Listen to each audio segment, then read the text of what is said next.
unusual bird raises its head from the stone. A Kestrel falcon has decided to occupy the cliffs of Parisian monuments, and no one is going to stop him.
These birds, symbols of the greatness of years past, their expressions stern and watchful, their beaks and talons silhouetted against the sun, have always ruled the skies of Paris.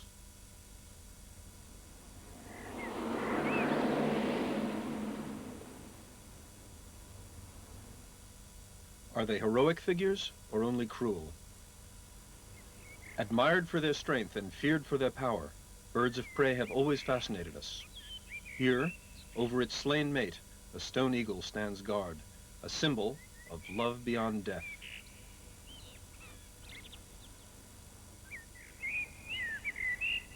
Today, the Kestrel has returned here to Notre Dame, soaring above these sculptures, suspended cruciform above the cathedral on skillfully trembling wings as it searches below for its prey.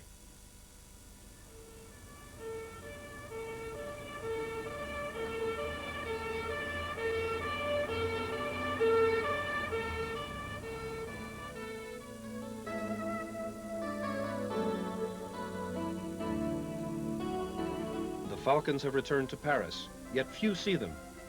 For the falcons, the ornate facades of the city's monuments are cliffs that are perfect for concealing their nests from prying eyes.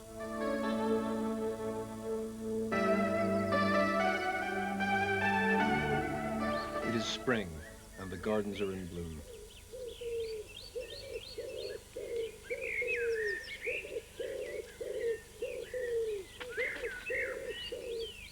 The mating season for the wood pigeons and stock doves has begun.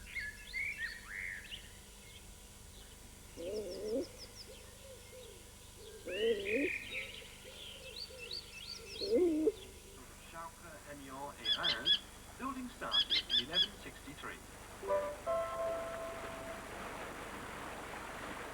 Notre-Dame de Paris, cathédrale symbolique de la période gothique avec Chartres, Amiens et Reims, construite dès 1163 pour l'évêque Maurice de Souilly par Villard de Haut. Eine der großen Kathedralen der Gotik für den Bischof Maurice de Souilly. It's time for the mating dance, and the male, back from the hunt, offers his prey to the female. If she accepts his offering, their mating can begin. The female carries the nuptial offering to a sun-warmed balcony facing south. The nest will be built nearby, and mating take place.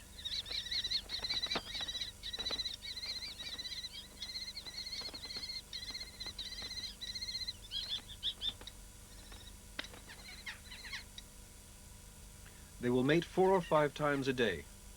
They mate and they eat, never forgetting to replenish their energy by feeding between couplings.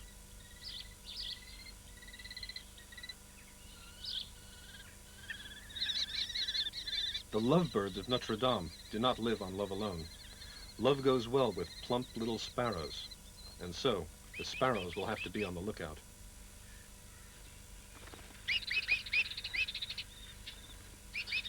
But love makes danger seem irrelevant. Hunters and the hunted gather in the same sanctuary to mate.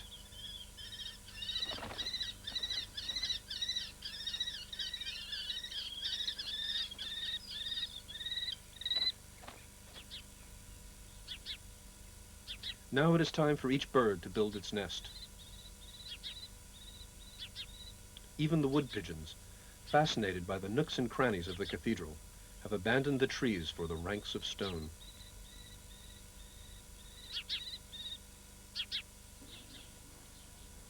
Here, on the 20th floor of a Parisian high-rise, the first falcons of the year will hatch. The newborn chicks are still helpless and must be cared for. The male has offered the female a sparrow, but he hasn't only hunted it, he has plucked it so that it will be easier for her to eat. The male, a good father, has eaten the least nourishing part, the head. The bird's plump body is reserved for the hungry babies.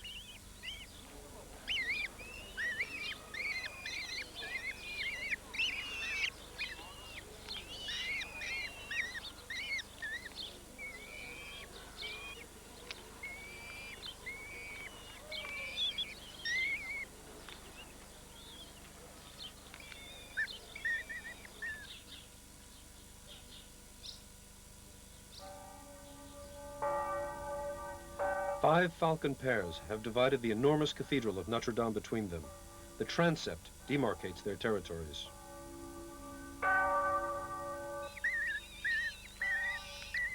The most sought-after roosts are niches left in the walls by 14th century masons. In springtime, anything is fair game. Sparrows, mice, and occasionally lizards are featured on the menu. The male hunts, and the female feeds the chicks as they huddle in the comfortable depths of the nest.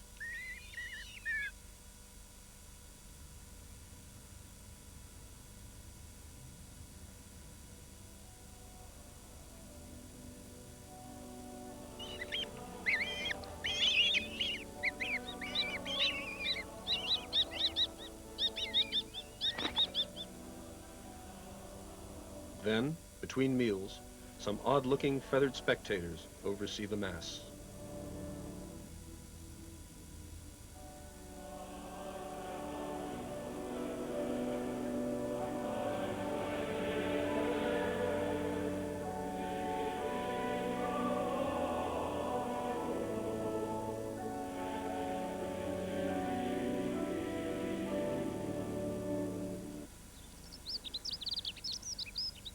Here is another monument, another cliff, the Petit Palais.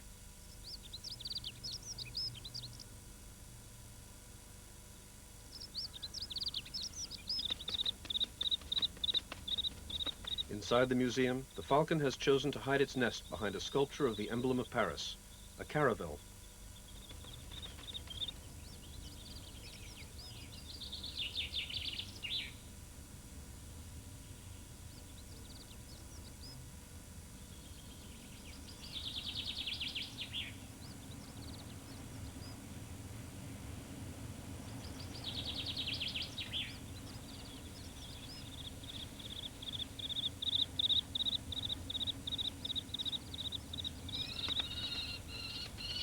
The chicks are 1 month old and ravenous.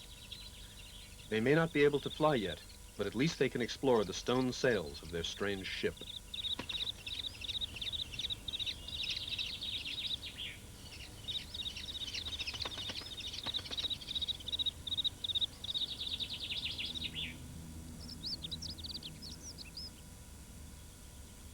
From the Petit Palais, we go along the Champs-Élysées to the Place de l'Étoile, to a new cliff, the Arc de Triomphe.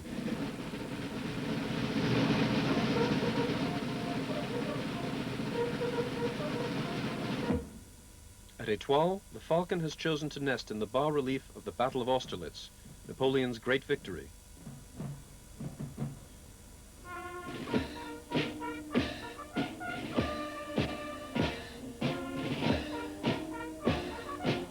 The falcon's victory is to occupy these cliffs so close, as the bird flies, to know one of the best hunting grounds in Paris, the Bois de Boulogne.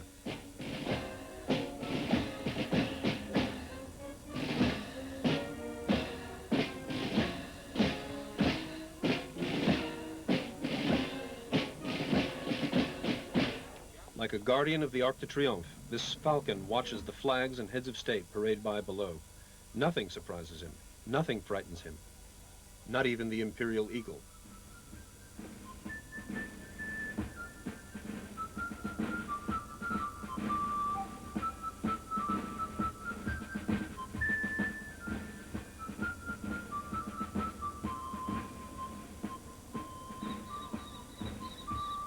Like other living creatures, the kestrel fights only when it is a question of survival, its own or that of its young.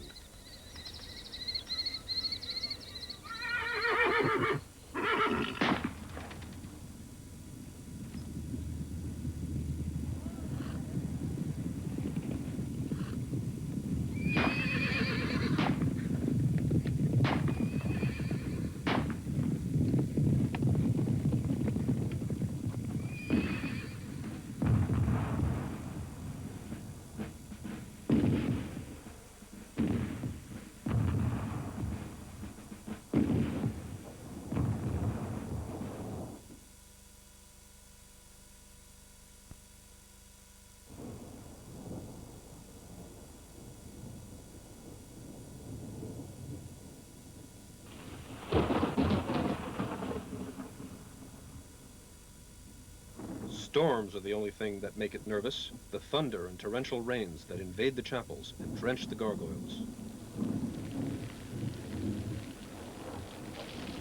Water runs everywhere amid the rumbling, turning the flying buttresses into waterfalls where gargoyles huddle in the dark.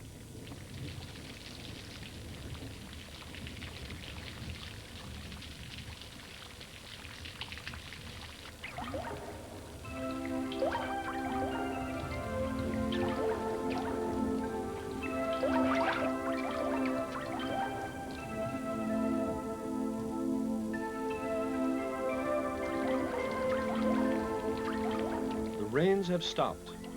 Like a huge mountain, Notre Dame dries slowly, and, for the amusement of the falcons, keeps the water show going for as long as possible after the storm.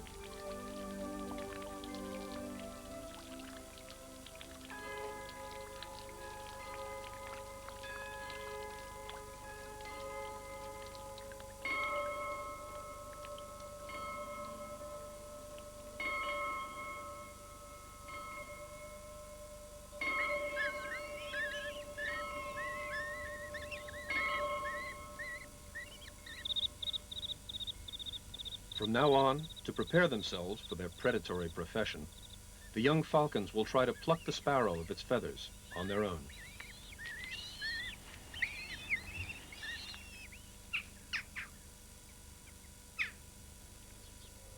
Paris in June. The sparrow's antics seem poetic in the sun.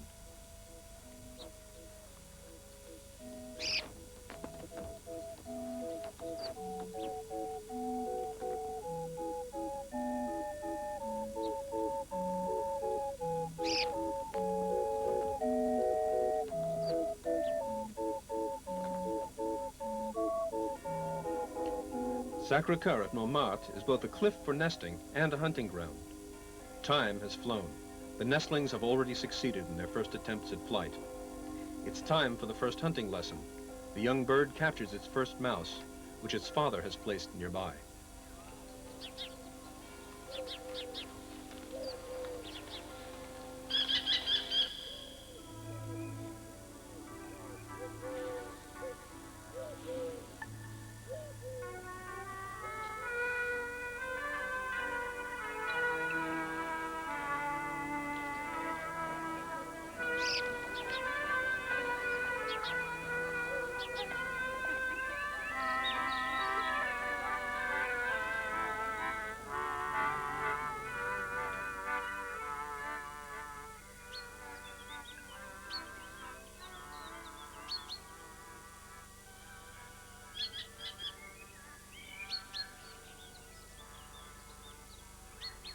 There's no need to wait in line to see the view when you're a Parisian falcon.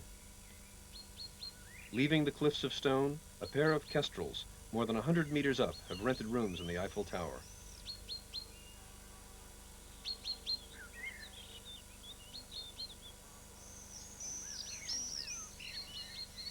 The young falcons are not quite ready to fly, but the intricate structure of girders and the glimpses of the grass below lure them away from the nest. They take many risks, but their father keeps a wary eye on them.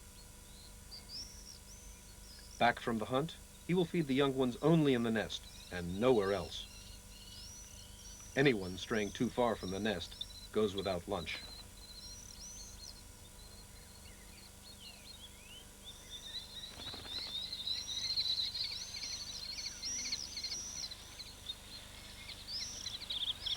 With as many as 6 young birds almost ready to fly, the adult males have a lot of work. Every day, they have to bring back 3 or 4 sparrows for the young ones, and often just as many mice. The month of June is coming to a close. The young falcons of Notre Dame are going to take their crucial test flights. The nest, set deep in the stone, makes practice difficult. Takeoff can be life-threatening. The best life insurance is to build up the wing muscles before flying.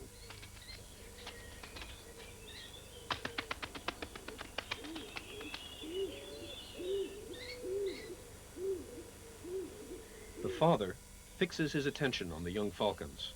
Quickly and expertly, he analyzes the efficiency of their wing movements and assesses their weaknesses.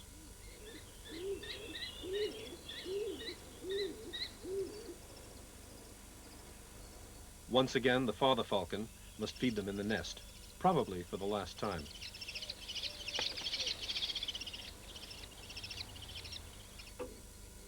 Flying becomes an obsession. Eagerly, impatiently, they test their wings and brave the air. Many of their early flights will end in crash landings. Even though his technique is not yet perfect, the boldest young falcon can't wait to leave the nest, and his enthusiasm is catching. His brothers and sisters want to try it for themselves. There's good reason for all the panic surrounding their first flights. The mortality rate for young falcons is high.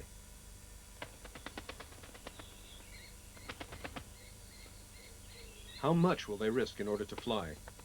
Falcons and doves leave the shadows of the family den for the freedom of the air.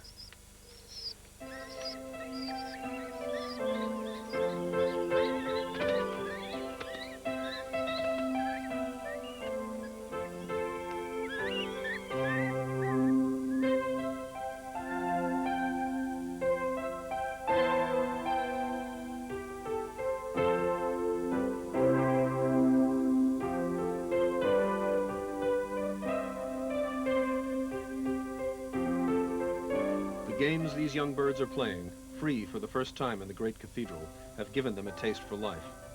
Their timing is perfect. 2 little mice have decided to look for a new home.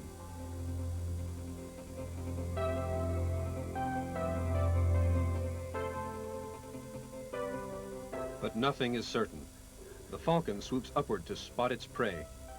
He targets his victim from more than 100 meters high, and remember, this mouse is no more than 12 centimeters long. First attempt, it dives, then glides. Missed. It climbs once more, as quickly as possible to reach its lookout point. Quickly, there's no time to lose.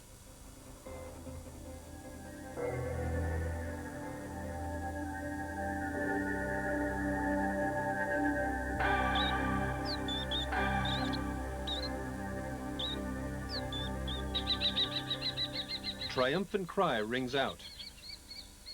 A cry of hunger answers.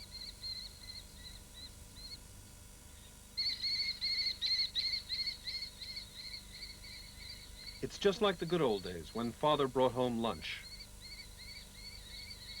Performing a series of acrobatic stunts, the father entices the little ones to go hunting with him.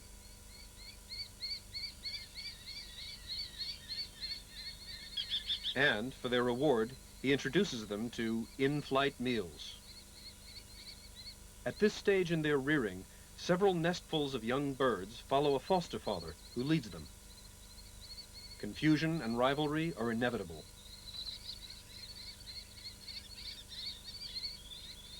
Only the best young flyer will be able to seize its prey in mid-flight. Each bird understands that in order to be a good predator, it must always excel.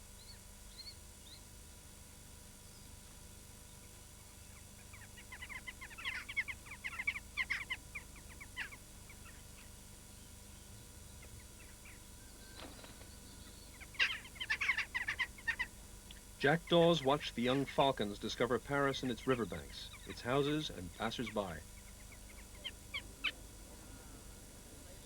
The city street is a hunting ground once again, the monuments only cliffs, and the Seine, a free-flowing river.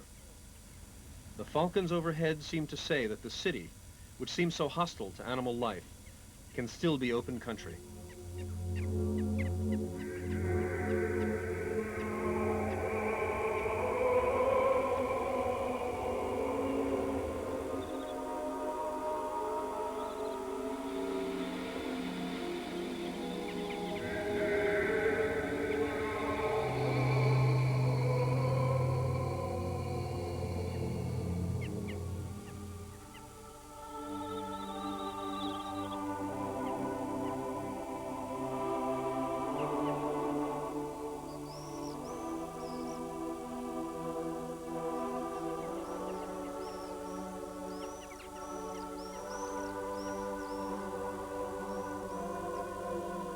The young falcons have only one more mission to accomplish before cutting their ties with the nest.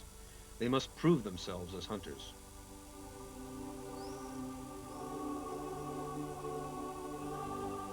For a young Notre Dame falcon, one of the most important exercises is to build up its claw muscles on the ironwork. Hunting also involves playing with all kinds of stone or metal prey and flying from one fantastic perch to the next. It also involves learning to forget the days when food came easily, waiting for father to return from the hunt, or receiving a tasty sparrow from mother.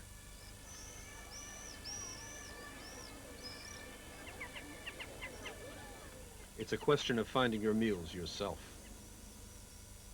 Hunting means discovering the merits of hovering, the fundamental technique for targeting one's prey.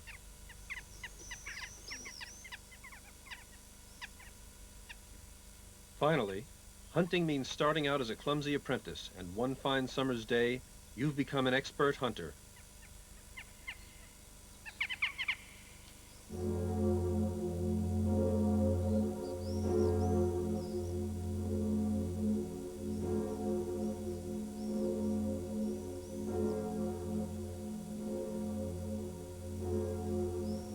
The young falcon takes flight.